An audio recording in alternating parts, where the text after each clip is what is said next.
Go. Welcome to Nutz at Night, episode number 66. Halloween episode. If you're watching me on video, yes, I am invisible. This is as scary as I'm going to get. Okay, this is my costume. I don't usually dress up for people. This is what I'm wearing today. And if you're not watching us on video, then you're fine. Nutz at Night is a show pretty much about nothing. We talk about what's interesting to us, and it may not be interesting to you. And Steve, is that okay with us if we say stuff that no? Shame on you if you don't find it interesting. Well, I think we're at least to come with a mixed bag, so there's always something, I'm sure. Yeah, you could find something out of this. You can find something you like. You're hearing the voice of our co-host Steve D'Amico from crappycrapcrap.com. Steve, how are you tonight? Good. I'm in Tennessee. Normally I'm in New York, but now I'm in Tennessee. Just when you think Steve couldn't get any lazier, you see him laying on a bed doing the show. I'm actually sitting up. I just look like I'm laying down. No, I'm kidding. You don't have to move around. So why are you in Tennessee?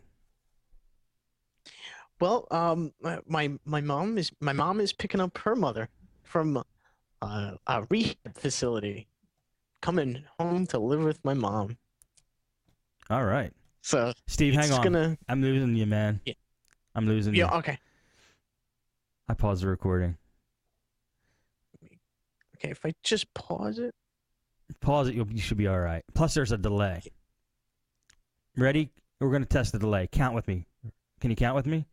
Okay. Ready? 5, 4, 3, 2, 1. Okay, the delay's not that bad. I thought it was going to be worse. Okay. All right. Want to continue? Yes. Okay. Well, that sounds like an interesting trip, Steve. You made it down there. You made it out down there okay from New York? Yeah, not bad. Pretty much just straight run. We don't really stop much. Straight run? Straight run? How many hours is that? It was like about 12, roughly 11, 12 hours. And almost a straight run. I mean, we stopped a couple times, real quick pit stops. Grab some gas, grab some grub, get the hell out. Who drove? My mom drove the whole time. Wow. I would have drove, but Good job, Mom. Give her a high five for me. She's a control freak, and she's here with me right now for the show. So you guys might hear her comment in the background through my microphone. Heckling. We don't respond. We don't respond well to heckling. Well, you can tell her that. Okay. He says he doesn't. He doesn't respond well to hecklers. She says, "I'm not heckling. I'm just painting my nails." All right, let's get started here. Sure. Something that you guys have talked about, endlessly talked about, you guys meaning everybody's in the chat room and listeners out there, I finally experienced myself. Okay, I've been trying to I redid my system up here again. I switched out my Hackintosh with a real Mac, which I did just because it fit the room better. Okay, I didn't buy anything new. I had an iMac. I use my iMac for all my graphic design and website design, and I wanted to have it basically where the Hackintosh was, and the Hackintosh wasn't what I wanted there. So I moved that out. But the problem with the iMac is it has all the controls on the back of the computer itself. So the iMac's on this side of the desk, and all the audio stuff's on this side of the desk, and the audio stuff's FireWire, so I need a 9-foot FireWire cable from the audio stuff to the iMac. Now, go searching. I defy you to go into a store, any store in your area, and find a FireWire cable that's longer than 6 feet. You won't be able to find it. The closest thing I found was something at CompUSA for $40, which was like a 20-foot FireWire cable, and they bragged that they were able to extend the range that long. And then I read reviews, and somebody just said the review doesn't work. So I wasn't even going to try it because the audio we're recording here, this is the show. I can't be messing with the actual physical sound of the show. So I wanted it immediately because you know how I am. I have no patience for anything. But couldn't get it, so I went on monoprice.com. Because the places I could find it for, I couldn't find it in any stores. But there's if I went to a normal place online, $40, $30, monoprice.com. Let me pull up my receipt here. I'll just show you guys what the receipt is because this is amazing. Not only did I get my 9-foot FireWire cable for for the sound, I was able to get the FireWire cable for the camera, which I've been just struggling with having two that was one that was too short. And here's my monoprice information. For a 10-foot Firewire cable, $3.51. That's for the camera. For the one for the sound, sound card, it was $6.93. I bought them both with shipping. It came to $15.99 for two 10-foot Firewire cables. Unheard of. That's cool. That's great. So I'm a monoprice complete. I mean, I was in awe. I mean, it's just an amazing deal. And if you buy more than one, you actually get money off. So I'm sold on monoprice. Say no more. Sold on monoprice. Did you ever use it, Steve? I actually haven't used monoprice. I haven't really had a reason to. I don't really have any advanced cabling kind of stuff going on. I'm pretty simple. But I have purchased something that I have purchased cables from eBay, which I found but one of my favorite little things to get which is kind of similar, I guess, in a way, finding really great prices on short extension cables for USB and Ethernet, like short ones. Like imagine an Ethernet cable, little tiny patch cables, about maybe 4 or 5 inches or 6 inches. Right. Which is really nice, from cable modem to router, that kind of stuff. It's you can't find that stuff in the stores. You like that HDMI cable, and if you could find it, it's just ridiculous prices. But what I like to buy them for the repair techs that are out there listening, I like to buy those kind of like a 3-foot USB extension cables and PS2 cables and things like that, because just to have them because they come $1.50 a piece, or even probably less when we get 10 or so, and then when you're on site and you're reaching behind a computer and it's in a desk or in a cabinet or something and you can't pull it out because the wire's too short and you're struggling and you want to kill yourself, you just add the little extension cable and life is just so much simpler. Instead of pulling out the computer. Well, you can still pull out the computer and then plug it in visually instead of holding, reaching behind the computer and kind of, trying to manipulate the wires into the holes. But then you leave it there for the customer. Yeah, just leave it. Yeah, it's like $1, and it's you're buying simplicity. Yeah. You're buying sanity, basically. I know what you mean. Those are one of the horrors I remember at my on-site jobs. You're reaching back there, you can't see anything, and it's just dusty and dirty. I hated it. I was gonna say, you're reaching back there and you're sniffing up dust bunnies. Yeah. Good call. Yeah, that's the cable. Yeah, especially cabling. I know the pricing at your favorite store, Micro Center. The cabling is really expensive there, especially the Ethernet cables. Yeah, I bought a 10-pack of 3-footers for a pretty good price. Of Ethernet cables, 10-pack of 3-footers. Ethernet. Yeah. Oh, okay. Yeah. Well, I didn't know they had even reasonable prices there. No, they are. They're reasonable. I think Tiger Direct was a couple bucks for 9 and 10-foot kind of common cable types. Most people would kind of need on house jobs and things. Also, who also has cabling that nobody thinks of? Home Depot has Ethernet cables. Yes, they do. Are they good prices? Yes, you have they put the ends on you, so they're patch cables technically, or they're not molded cables, so they're not in packaging. So I'm pretty certain you can have them created for you, so you can choose however many feet. Wait a minute, you mean a guy sits there and puts the ends on? I think so. Yeah, I'm not certain though. Really? Yeah, or you could just get the cable and do it yourself, but they have it all there ready for you. I didn't know the guy did that. That's pretty neat. I think so. I don't hold me to it. I forget. I think it was my brother that did it, and I went there one time, and I was like, "Oh yeah, they do have this stuff." Yeah. I know they have the ends. They have all the crimps. Yeah, I did see that. Cables is just I think stores without cables would all go out of business. Because it's I'm sure it's the highest margin product they have in the store. Oh, definitely. You know what I mean? Because any store you walk into, they're overpriced for cables. Even Micro Center. You're right. But at least there's some good deals if you buy them in bulk at Micro Center. But any store with cables, it's crazy the prices they charge.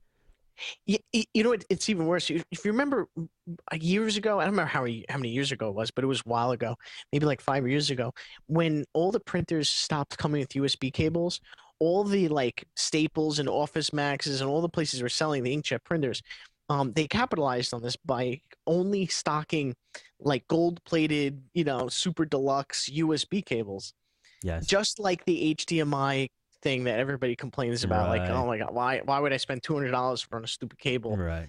When it doesn't matter if I get like a Exactly. $5 monoprice one. Exactly. I'm Yeah, it was serious. the same thing with USB back in the day, and yeah, actually Best Buy still does it. Oh If you yeah, look oh around, yeah. I know. HDMI cables for like $129. What did I see? I saw a Monster optical for like crazy amount. But I do have to say, where did I see it? Oh, CompUSA, man. They had HDMI cables for like $10. oh nice, Yeah, because it's basically Tiger. It is. So yeah, they had some good prices on cables. If that's if pretty cool. if they had the ones that you wanted that were cheap, I mean, if you got like and even close to a name brand, it was marked up crazy. Like Cables to Go, and I think they had GE, and then I can't remember the other brand. But no matter what it was still expensive. But more reasonable than Best Buy. Best Buy, Radio Shack, Staples, they'll kill you on cables. And Yeah. the kids who work there are brainwashed into saying, "Oh yeah, it's gold," or "Oh, it's digital. This is a digital cable." Well, what's the difference between a digital cable and a regular cable? Well, it's digital. It's digital. It's a wire. Oh, You know what I yeah. mean? You can't improve the signal of a digital signal. I mean, if the cable's really bad, really, really bad, then I guess you could lose something on a digital signal, but it's not like analog. I mean, I actually I went into Guitar Center, and I bought this cable for my mic, because I went in there and I said, my mic doesn't sound as good as I want. And I said, I want to buy a compressor. He goes, but try a cable first. I go, a cable's not going to make a difference. All cables are the same. He goes, try a cable first, man. Buy this cable. If you don't like it, return it. I installed this cable. It was like 100% better just from this cable. It's a straight analog signal, though, into the digital box. But from analog, from the mic to the box, the cable made a difference. But from like an HDMI cable, man, you could get away with a $10 one any day. It'd be perfectly fine. Yeah, absolutely. Anyway. I guess that's the difference between analog cables. I remember in Monster cables was the whole when they kind of got their name was a lot of the speaker cable, that really Right. thick speaker cable that went from Right. your really high end stereo equipment, Yeah. your stereo speakers. It would run these just big fat giant stereos. Yeah. But that was all analog, and it made Right. sense in those days. It made sense, but I remember, and I don't know if it was with the analog or not, there was some kind of study done where they took coat hangers and they put them up, like they did this like blind test with people. I can't remember who did it, but they basically installed Monster cables on speakers and said, "How does this sound?" And they listened to it. They go, "Oh, sounds good." And then they put coat hangers and they said, "How does this sound? How does this cable sound?" And I think that some people said it sounded better. So yeah, it's BS. Yeah. All right, enough about cables. What do you Yeah. got? What do you got? I know you're on the road. You didn't have you don't have a huge list made up, but you got some stuff to talk about, right? Oh, absolutely. There's keeping with the Halloween theme. It's Halloween, everybody! Yay! Boo. Lifehacker, boo, boo. There's a Lifehacker's doing something pretty cool for Halloween. It's called Evil Week, and what they're doing is they're posting all sorts of different articles that are kind of a little I guess evil, or a little kind of on the fringes of kind of uh, I guess on the fringes of legality, things like that. Right. Things like or just have an evil theme in general, like is candy evil, or are we just too obsessed with sugar? Like just like things like that, all the way down to what's the best evil iPhone apps and Android. Also, what's that, and also like an article on lock picking and how to sniff social network stuff with like a certain utility in open Wi-Fi, like hotspots, like Panera Bread. They shouldn't take advantage of this holiday to make things that are borderline illegal. Yeah, or like how to build an FM bug where you can put together like a little FM, like a little transmitter that's like really small, and it's like a really kind of like a really kind of low end, kind of cheap, kind of Right. like a spy technology, but it picks up an FM regular radios, that kind of stuff. That's like ancient history. I mean, people have been doing that forever, Right. and just all sorts of things like that. Evil It Week. also, it's really pretty neat. As a lot of the articles, it's kind of nice to see some of these articles. I don't really see much of this anywhere else. Sure. Yeah. Okay, Evil Week. Let me click on the app here. Or the screen. I'm just showing it for the folks. Detect a politician's lies by watching for overconfident statements. Is That's pretty good. Facebook evil?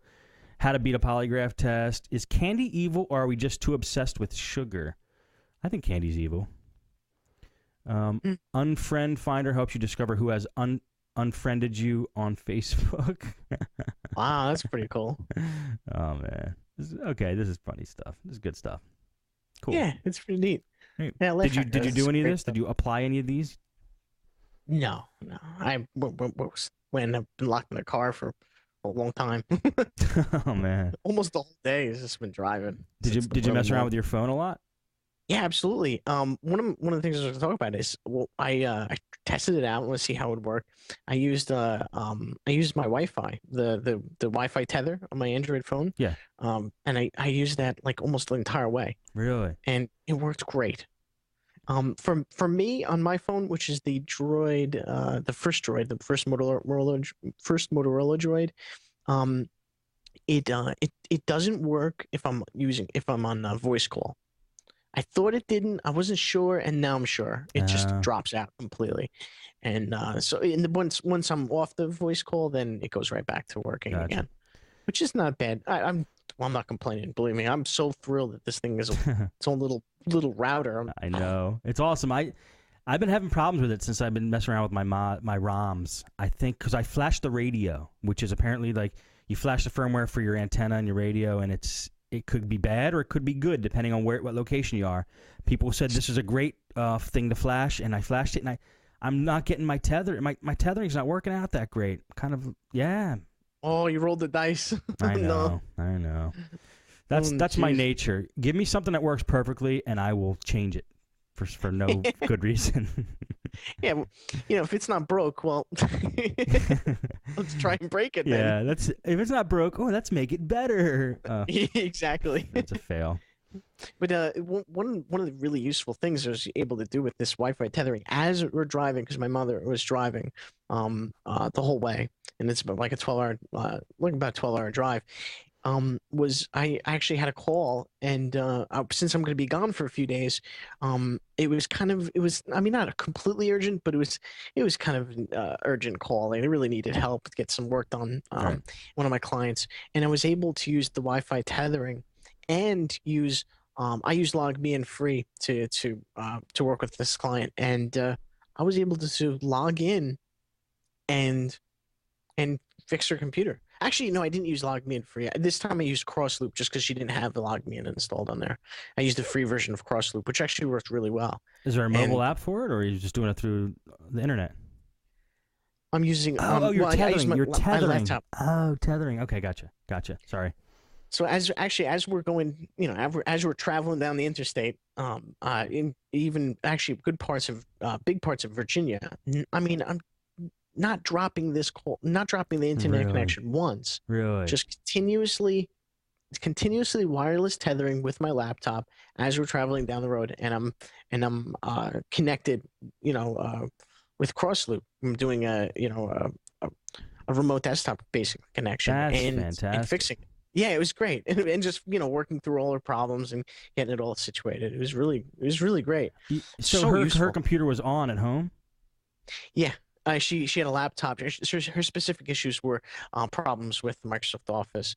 It was like all messed up. She had two versions, and one was not working. She didn't care. And then she was using the other version, and then that one broke. And now she's really stuck because now she has two not working versions. Right. 2003 and 2007. How did you log into the laptop? Both. It was running.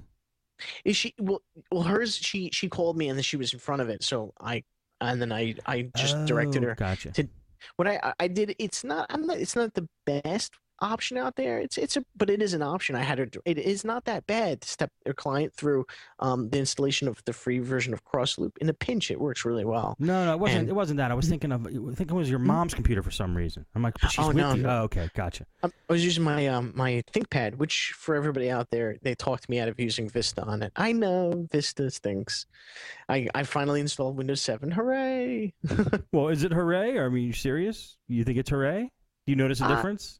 I don't notice a whole lot different, but right. but I mean it should be done. I mean, this is kind of silly to use, but I figured it's a laptop. I'm not really using it, as my primary system. Yes, you are. It's your main laptop. I guess. I don't know. I just didn't really think it was that big of Yeah. a deal. But then, it was some annoyances with the wireless networking. It's just definitely some annoyances there, and there's a lot of changes with 7. And I figured, all right, fine. So I grabbed Fabs, to backed up everything, which works so good. I mean, it even backed up my the saved passwords and account information and everything with the Firefox, which is the one thing I noticed that was just so fantastic. Huh. Yeah, it really is a great app. Timster asked how you fixed it. How I fixed the Office problems? Yeah. Uninstall, reinstall. But they don't have the discs. So what I did was they didn't have the discs, but they have the keys. So all I did was I pulled their keys out of their broken, Office installations, set the keys aside, and then downloaded the ISOs from TechNet, installed them, and then basically the reinstall that way because they didn't have the discs with them, and then put their legitimate keys into that, not using TechNet keys. For everybody out there, not using them, just using the ISOs. Did the install, used their keys, working again. Huh. That's great. Easy.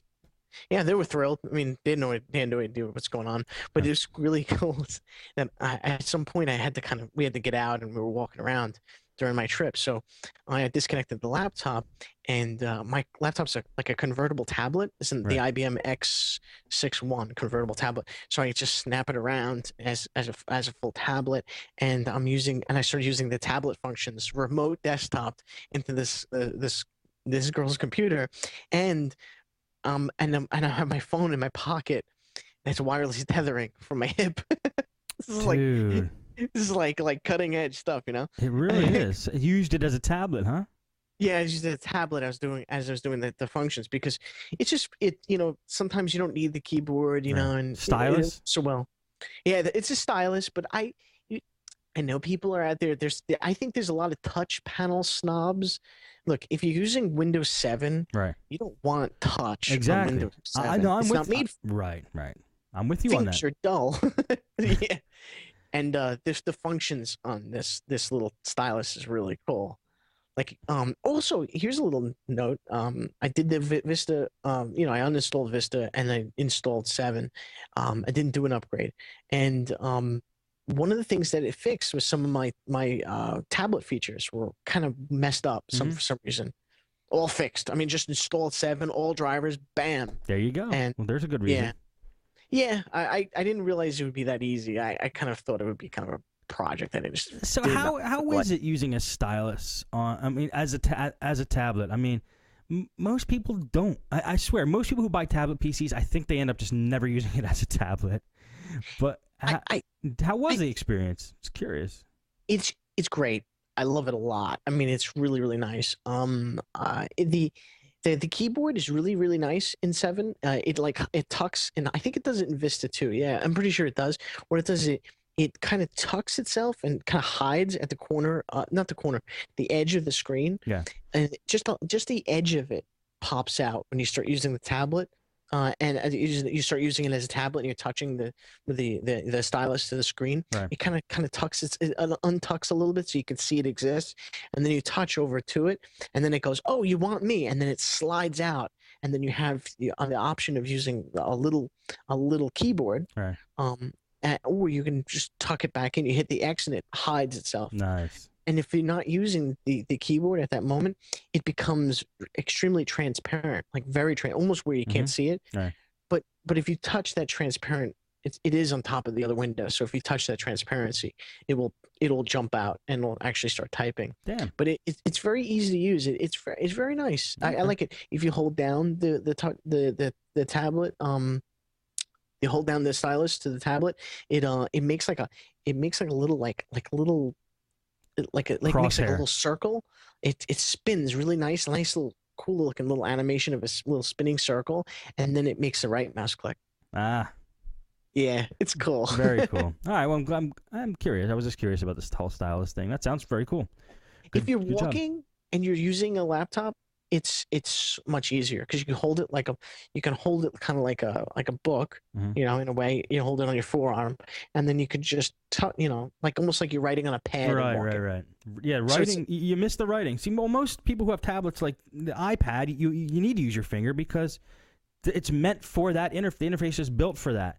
But Yes. yeah, if you're going to use like a full-fledged operating system, stylus sounds like the way to go. I'm with you. Yeah, it's also great, and this is why I use it this way. It's also because if you're if you're using it as a laptop, you want to use it as a laptop. But if you're walking with it, you don't want to hold this thing, this Mhm. laptop in front of Mhm. you. It's awkward to Mhm. walk with. Yeah. But if you fold it together and you open the stylus, you can walk and and then just touch and touch, as you go, and you can just click around, Right. next, okay, and let it scan and do whatever it's saying, and then continue as you're doing whatever you're doing. Until your You're battery not really runs giving out. it full attention. Until So your it's battery kinda runs. nice. Until your battery runs out because it probably lasts an hour and a half. No, my battery is supposed to last 5.5 hours. It Wow. lasts about 2.5, 3 hours. Because it's just kind of dying. It's not, Yeah. it's not full capacity. Well, none of them say last. Even I bet you've got a new battery, it would last 3. It would last more, I'm pretty sure, Yeah. because there's actually battery controls, and it told me that that it only can that it's missing, it's dead at like 30% or something like that. Like it's lost 30% of its life since it was like brand new or something. Gotcha. There's like these really advanced software for these batteries now in some of these laptops. Like, and I have, of course, for everybody out there, is the Lenovo X61 tablet. And you love it. Yeah. All right. Let me get a little serious for a second. This is not tech related, and this is something that I don't know, I probably never talked about, but I feel responsible as a citizen to bring some of this stuff up. And because we don't have sponsors right now, I'm going to talk about this as if they were a sponsor, okay? Just, in my day-to-day living and stuff, I've come and encountered things that I think should get out there. Things that bother me and should bother everybody, and things that we need to talk about. And I want to promote something that I think is a really good group. I want to promote this group. Steve, you probably agree with me on this because we've talked about drugs and stuff before, and how it's bad. Drugs are bad because you don't want things messing with your mind. You want to. I know I want to have my mind working at full capacity because I would like to just think clearly. You know what I mean? And what's happening out there is like the drug companies. The drug companies are just making gobs and gobs and gobs of money by just drugging the hell out of our society, our environment. And they're just making money off of it. And they're creating illnesses and creating diseases that may not necessarily exist in real life, so they can sell you a pill to handle that type of thing. You know what I mean? Yeah. Worst cases are kids on Ritalin. You know what I mean? Like a kid fidgets around. He's in the classroom. Kids in school fidgeting around. He's fidgeting. Let's put him on Ritalin. Basically makes him dull as a stump, but he stops fiddling. I mean, kids will fiddle. That's what they do. They're kids. That's what kids fiddle. They have energy. They move around. They do things. Their attention isn't always in one spot at one time. That doesn't mean they have ADHD? ADHD. Yeah. Or ADD. It doesn't mean they have that. They are kids. That's what kids do. But the drug companies are like, and the psychiatrists are trying to force their way into schools and like say, you parents, you have to put your kid on this because we've diagnosed him as sick, blah, blah, blah. Well, I've heard about this through the years. And I've always had like attention on it. I've always followed it. I've never talked about it on the show, but I'm sick of it. And I would like to promote groups that are helping to stop this type of thing. So let me bring up a website here. It's cchr.org. It stands for the Citizens Commission on Human Rights. Here's one of the fascinating things about this site. If you guys actually go to it right now, if you're running WOT, it will actually say that this site has a poor reputation and ask you if you're sure you want to go to it. Now, there is nothing wrong with this site. There is nothing wrong with this group. In fact, these people are probably some of the biggest heroes you're ever going to meet in your lifetime, I consider, because they're taking a stand about this. But since, psychiatry, the drug companies is just a racket, I'm sure any site like this that comes up, they're going to bash it. And I'm sure they have people on, that are signed up for WOT that are saying, mark this site as a horrible site. So I'm just here to tell you it's an absolutely perfectly safe site. Well, the way Web of Trust works is that some people, they don't agree with the site, so they say they just, they might not agree with the site, so they wrongfully write a bad review, or Yeah. they mark it as being something. Right. Web of Trust is basically, it's the users who are deciding what sites are good or not, and you usually try to get a good average from what the users say. Well, there's a lot of invested interest in drug companies. I totally agree. I think in some cases, some people can, they can get help with this stuff in some cases, but a lot of these kids, I feel bad for a lot of these kids. I know a couple that are personally, and I feel a lot of parents, they're using a lot of these drugs as basically parenting in a bottle. Right. This crazy kid that's bouncing off the walls because he's got tons of energy because he's been cooped up in the classroom all day, comes home and starts like literally bouncing off walls at home. They what do they want to do? They want him to stop. So what do? They go, he's hyperactive, and then they go, oh, and then. I think a lot of these parents, you just bring any kid in there into one of those offices where they sell these things. These psychiatrists, they just go, oh, sure. Oh, he's doing this. Oh, I have something for that. Right. They just, you got to watch some of the videos on here. I mean, they basically say what the psychiatrists say. The psychiatrists they say, well, what do you know? How do you know what to prescribe some of these kids? Oh, we just guess and pick and choose, and then we try to find the one that works the best. So we're basically guessing.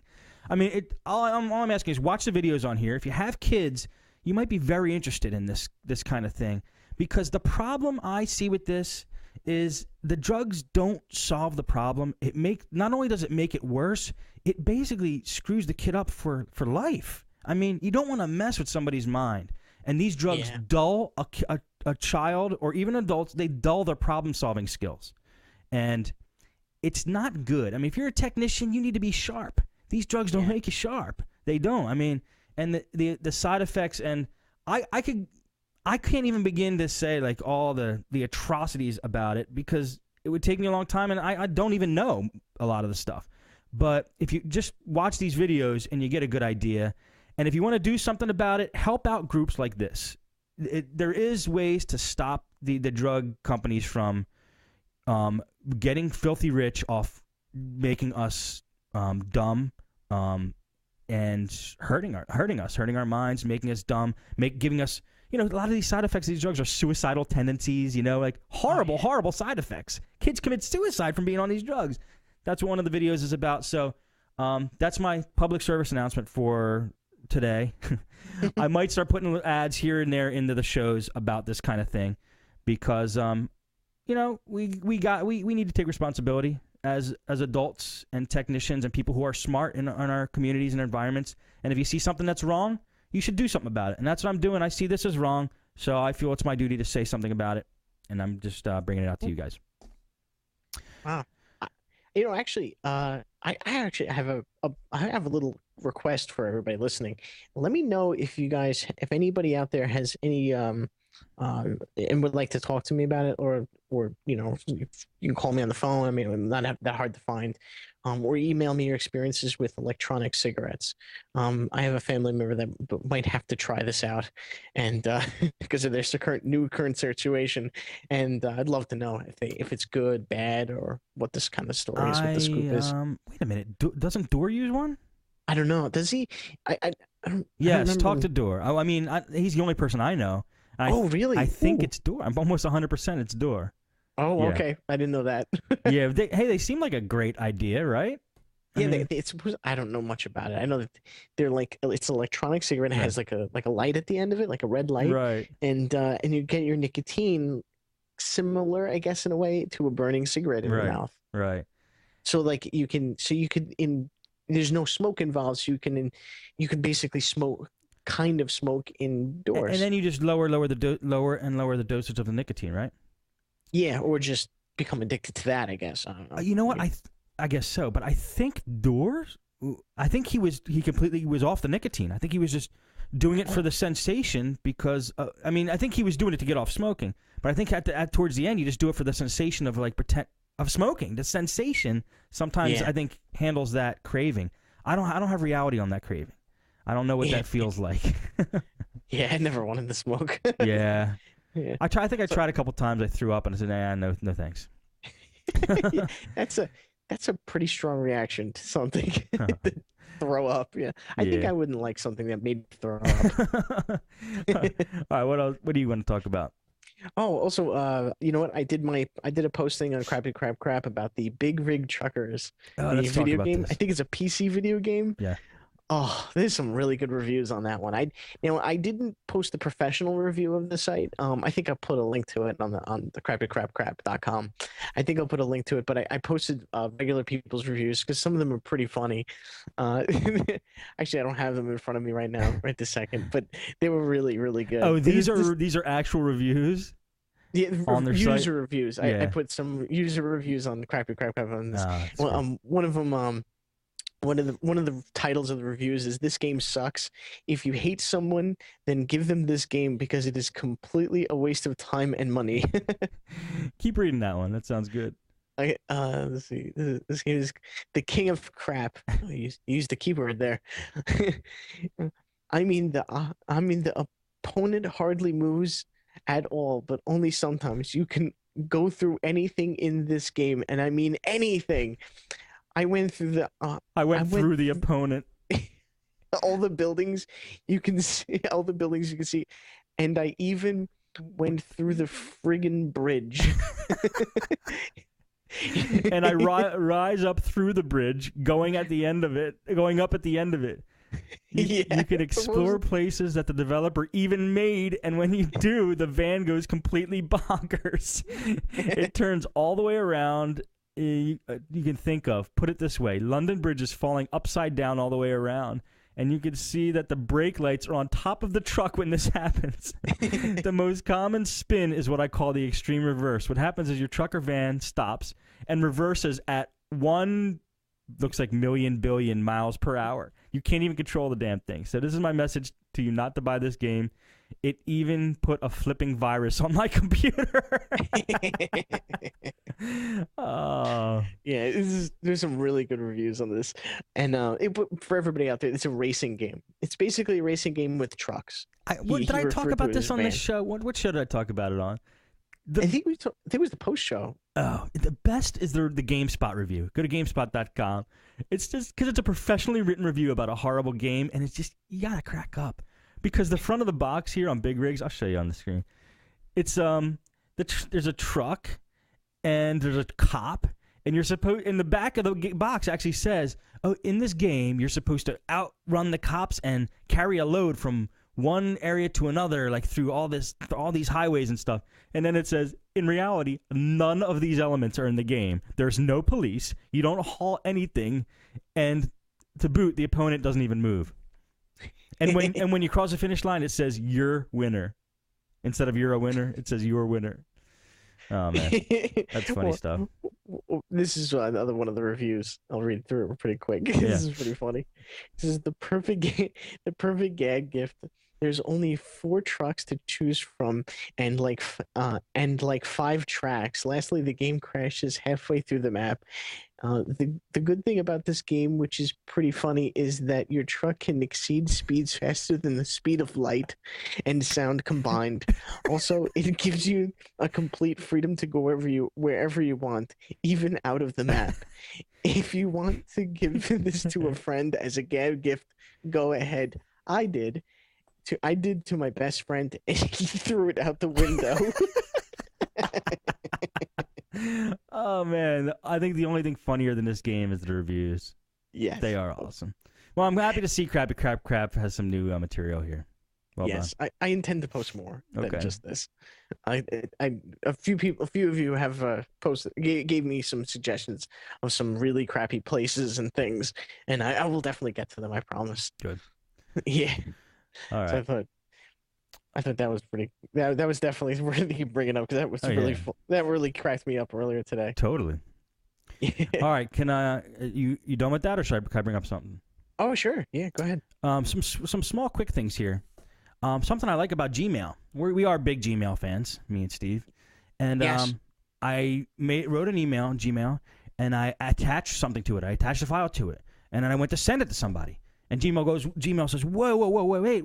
He goes, you sure you want to send this because you didn't attach what you said you were going to attach?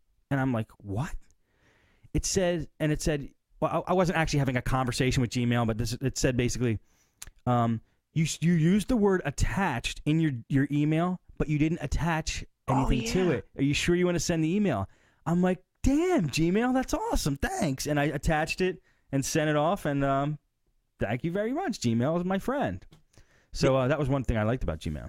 Yeah, that actually, I discovered that a while ago, and I forgot all about it until you mentioned it. Oh, really? Yeah, it's been around a little while. I don't know how long, but it's definitely, it's really cool. That's a great feature. You know what that means? It means Google's reading your emails before you send them. Yeah, but it's Google reading the email. It's not like Eric Schmidt reading my email. It's actually a Google computer reading your email, but still, it's against our privacy, so it has to be eliminated right this minute. Definitely, we don't want computers. Oh, definitely, can't allow something like that to happen. It's a computer. Dude, I have a public service announcement. I'm not going to go too far into it, but something that bugs the crap out of me, and it's the myth out there that and these news agencies always talk about this, and it's amazing. I think they know. They have to know about that. This is absolutely false, and the claim is that Halloween that random houses all across America, here like a handful or whatever, however many it might be, occasionally poison children that come to their door through their candy. Mm-hmm. This is not true. This has not happened. Not random children. It's actually a false thing, and it's a rumor that's constantly and every year continuously perpetuated. This false rumor perpetuated by the news media, right. because they make it garners a lot of attention, right. and then of course they get their revenue and everything like that, so they get some good ratings with this kind of crap. But it's not true. You can actually even check it out in Snopes. It's check out Snopes.com. You'll see a whole Halloween section, and it's written right there. Now there have been it's very long and intricate, the research and everything. But one of the one part of the article is really pretty interesting. He goes, there was a professor of sociology at California State University in Fresno. He's been trying to debunk the myth for 30 years. He said that he checked major newspapers throughout the country from 1958 through 1988. This is an old study, by the way, that he did, and said that assuming that any story this horrible, actual poisoning children on Halloween I think that would get some attention, right? Would be well reported, naturally. Well, we found that a total of 78 cases and 2 deaths. The 2 deaths best referred to were the O'Brien murder and the occasional poisonings of Kevin and Tustin. I think what it gets into is that these were actually not real. The deaths were actually due to all the cases were not random, and they were not. It wasn't like some person just randomly, poisoning children. It was actually done to cover up actual crimes. And one of them was, I think, some kind of, I think a father or mother poisoned their kids to get insurance money or something. It was really horrendous. Wow. Yeah, so it's not real. It's a bunch of crap. That's good to know, man, because it sucked when we went trick or treating. Me and my brother, when we were young, we'd go out, we'd get all this candy, we'd come back, and then my dad would sort it, and anything that was open or wasn't completely sealed, he'd put over in a separate pile, and then we get everything that was sealed, like little Snickers bars were sealed, so he'd check them and stuff. And then because it might be poisoned, and then he would eat all that candy out of that pile. And number one, I'd be pissed because I wanted to eat it, and number two, I was scared he was gonna die. That's a great scam. He's smart. He's really smart.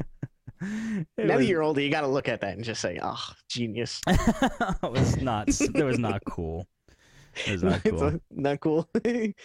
But yeah, it's good to know, man. Can you say it's a myth, or can you say it just never happened? I mean, what's the myth? What does the news say, that it's happening?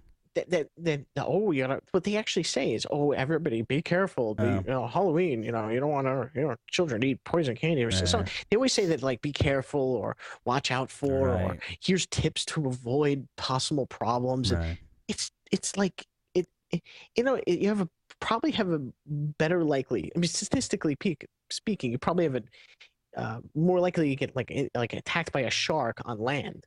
I mean, it just doesn't happen. You know, it's the only times that it really ever happened was isolated cases, and it was just like a cover up thing where I think of these guys, these parents, they poisoned their children, but they did it with the Halloween candy, and then said, oh yeah, I don't know where like it was like the police would think it was, but they solved the case, and the case, that's what the evidence showed, that the parents were the ones that did it. And I guess if they make the environment scary enough for us, then we'll keep tuning into the news to see what's so scary about it. You know what? I'll tell you. When I was a kid, I kind of believed this because that's all I ever heard. You know, Mm-hmm. so I did what your dad did. I divided the candy. I did it on my own though. I divided the candy that looked like questionable, Mm-hmm. and then the ones that didn't look questionable. And I tore through. I mean,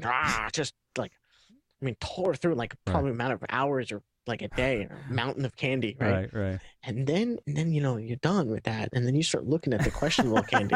You can't throw it out. You know, you gotta keep looking at it. You just keep looking at it. There's stuff that didn't even have wrappers. Mm-hmm. Like where'd the wrapper go? Like candy corn and lollipops and stuff like that. It's just it's a bag of candy, like a knapsack, and at the bottom there's just dirt and candy corn and and like egg parts and egg parts. And what do you? I mean, really, what do? You eat the candy corn. You just eat it.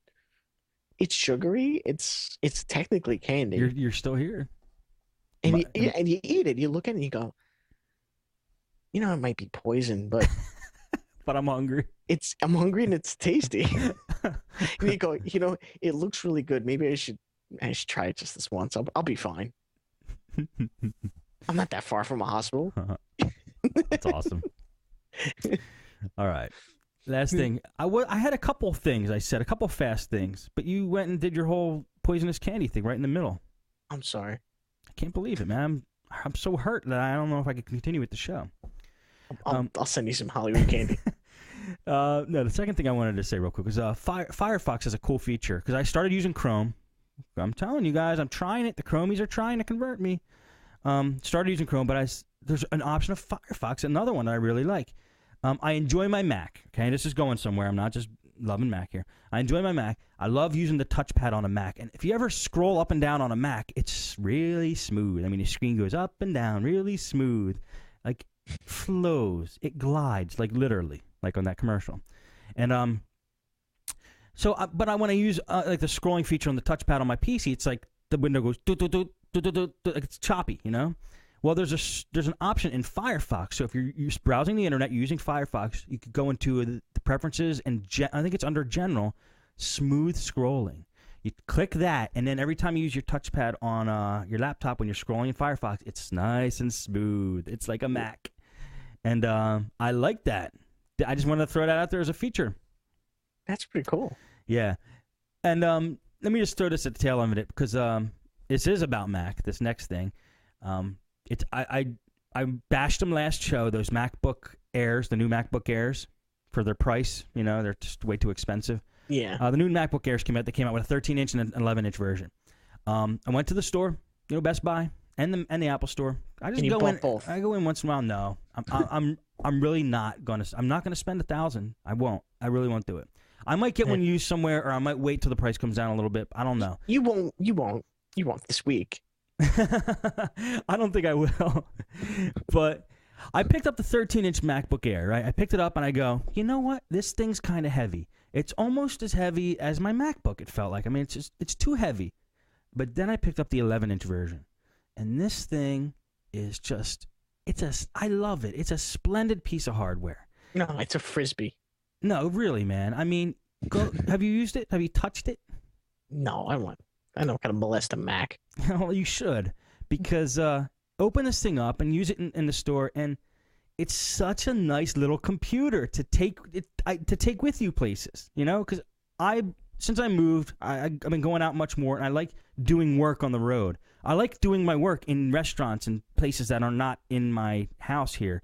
So I like having my MacBook with me to do that stuff. And sometimes I'll take my MacBook, sometimes I'll take a netbook.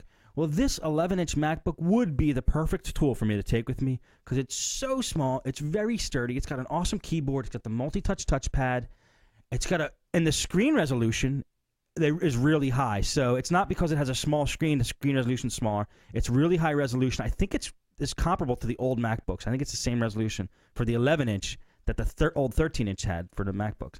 Anyway, and it's nice bright screen. It's really slick, good battery life, but it cost $1,000.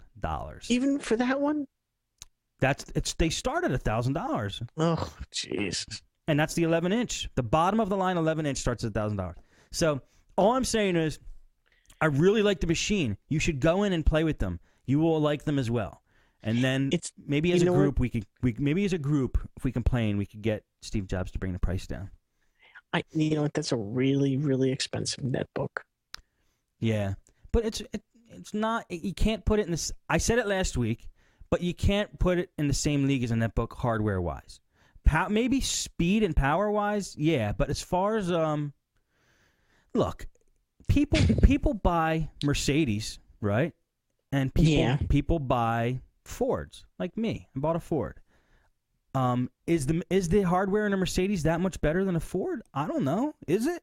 Is the engine that much better? I don't want to know. It's too rich for my blood. Right. Well, there's luxury devices and then there's non-luxury devices, and those MacBook Airs they're luxury devices. So people will pay for the luxury of them.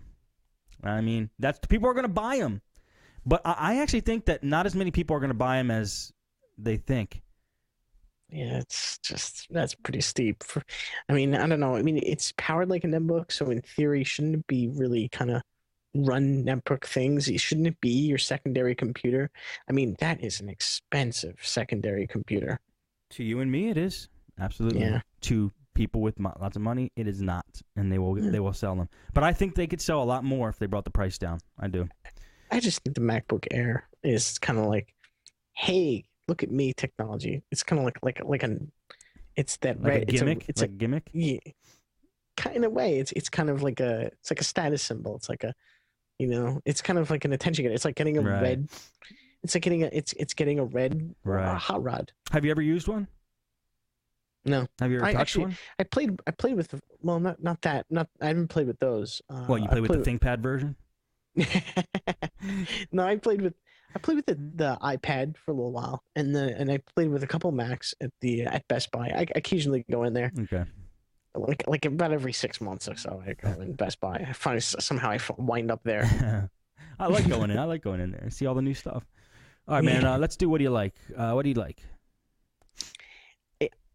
I like it. I like Halloween. My favorite time of year. This is my favorite time. Okay. That's all I can think of. It just like enjoy Halloween while it comes around. Not that many times. Well, it's wrong for thinking that way. No, I'm just kidding. No, I'm just kidding. It's gonna be a boring one, but that's really it. I think everybody should. Yeah, I think there's always something fun to do. I know. There's parties and stuff. I have a bad taste in my mouth. I think from childhood. I just never wanted to dress up.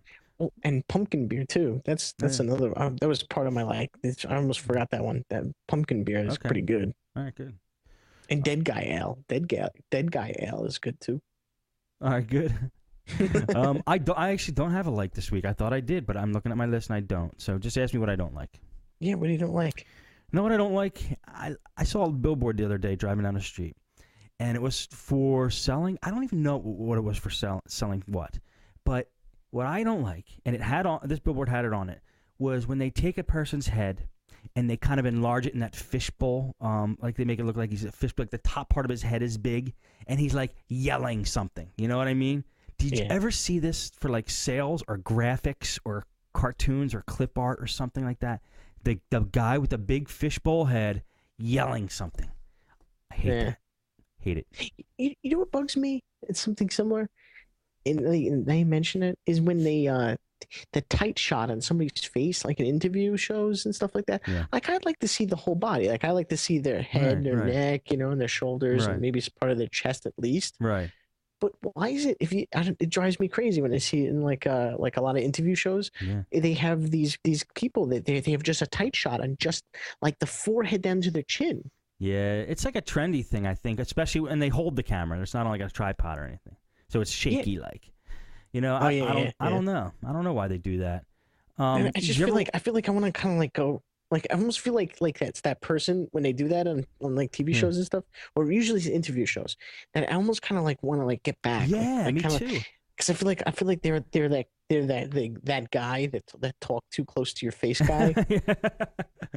You should watch baseball because the cameramans try to show off in baseball, and they try to zoom as close as they can in on a player, and they just keep zooming. It's like this continual zoom, like the pitcher's standing there trying to act all serious, and the camera just zooms in like so close that you can see like hairs on like seeing individual hairs on the guy's face.